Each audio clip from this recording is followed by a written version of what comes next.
Hello বন্ধুরা, welcome my H medicine channel. প্রতিদিনের মতো আজকেও একটি নতুন টপিক, সেটি হচ্ছে এই ক্যালাভাম্বিড ড্রাই সিরাপ। আমরা জানবো এই ক্যালাভাম্বিড ড্রাই সিরাপটি কী এবং তার মধ্যে কয়টি কম্পোজিশন রয়েছে এবং সেটির ডোজ কী, তার সাইড এফেক্ট কী। তাহলে আসুন ভিডিওটিকে স্কিপ না করে সম্পূর্ণভাবে দেখুন।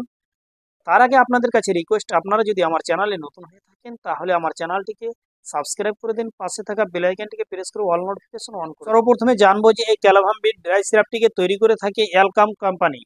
এর বর্তমান মার্কেট প্রাইস কত? এর বর্তমান মার্কেট প্রাইস হচ্ছে 67 টাকা। তাহলে এবার জানবো তার মধ্যে কি কি মলিকুল রয়েছে, অর্থাৎ কি কি কম্পোজিশন রয়েছে। এর মধ্যে দুইটি মলিকুল রয়েছে, অ্যামক্সিসিলিন, পটাশিয়াম ক্যালভানেট। তাহলে অ্যামক্সিসিলিন রয়েছে কত? অ্যামক্সিসিলিন রয়েছে 200 mg এবং ক্যালভানেট রয়েছে 28.5 mg। তাহলে এবার এই দুইটি নিয়ে তৈরি হয়েছে একটি সিরাপ, ড্রাই সিরাপ, যার নাম হচ্ছে ক্যালাভাম্বিড। তাহলে আমরা জানব এই ক্যালাভাম্বিড সিরাপটি কাদের। এটি মূলত বাচ্চাদের সিরাপ, অর্থাৎ এটি বাচ্চাদের সিরাপ। এটিকে ডাক্তারবাবুরা কখন কোন রোগের ক্ষেত্রে প্রেসক্রাইব করে থাকে? এটি মূলত ব্যাকটেরিয়াকে বিনাশ করে এই মেডিসিন। ব্যাকটেরিয়ার সম্বন্ধে যাবতীয় অসুখ, যেমন আপনার নাকের ইনফেকশন কিংবা কানে ইনফেকশন বা টনসিল বা আপনার নিউমোনিয়া, এই সমস্ত লক্ষণে কিংবা আপনার স্কিন রিলেটেড যত রকমের রোগ হয়ে থাকে, এই ক্ষেত্রে ডাক্তারবাবুরা এটিকে প্রেসক্রাইব করে থাকে।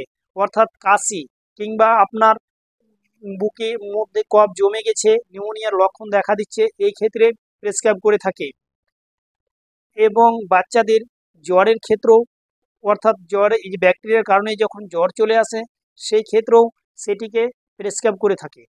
তাই আমরা জানবো যে এই সিরাপের ডোজ। তাহলে এবার জানবো এই সিরাপের ডোজটি কি হতে পারে।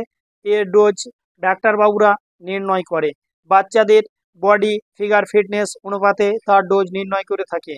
মিনিমাম ডোজ হচ্ছে, বাচ্চা যদি আপনার নর্মাল রেঞ্জ, অর্থাৎ 1 বছর থেকে 1.5 বছরের বাচ্চা হয়ে থাকে, তাহলে তাকে 2 থেকে 2.5 ml দিনে 2বার করে দেওয়া যায়।